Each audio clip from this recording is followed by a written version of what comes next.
இல்லை, முதலாவதா அவர் புகார் மனு கொடுக்கும் போதே முதலாவதா அவர் சொல்கிற மாதிரி இந்த மாதிரி வழக்குகள் அவர் சொன்னோடனே சூசைட் அட்டம் டு சூசைட் தான், அதாவது தற்கொலை முயற்சி தான் போட்டாங்க.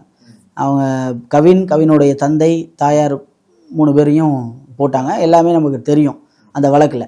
செக்ஷுவல் ஹராஸ்மெண்ட் வந்து அந்த அந்த பொண்ணு காரில் வச்சு அவங்க அம்மாவுக்கு அனுப்பிச்சதா சொல்கிறாங்க. கேரட்டு வேக்கம் கிளீனர்லாம் வச்சு இந்த மாதிரி அவருடைய இதுக்காக பண்ணார் போனார். இதெல்லாம் வந்து அதாவது அப்படிப்பட்ட ஒரு கொடுமையெல்லாம் தாங்கி அந்த பொண்ணு இவ்வளோ நாளாக அது கண்டிப்பாக அதை ஏற்றுக்கொள்ளவே முடியாது. எந்த பொண்ணுக்கும் இழைக்கக்கூடாத ஒரு விஷயம் அதெல்லாம். ஸோ அதெல்லாம் இப்போ எல்லாமே அனுப்பிச்சிருக்காங்க. கண்டிப்பாக அவங்களுடைய உடற்குறைவுலையும் அவங்களுடைய டெஸ்ட்லையும் கம்பல்சரி ரிப்போர்ட்லலாம் தெரிஞ்சிடும். எல்லாமே எதுவுமே மறைக்க முடியாது. அந்த ரிப்போர்ட்லாம் வந்து வந்தாதான் இந்த வழக்குகள் மேலே போடுவாங்க. எல்லாமே இப்போ 1 by 1 போயிட்டே தான் இருக்குது. விசாரணை போயிட்டே தான் இருக்குது.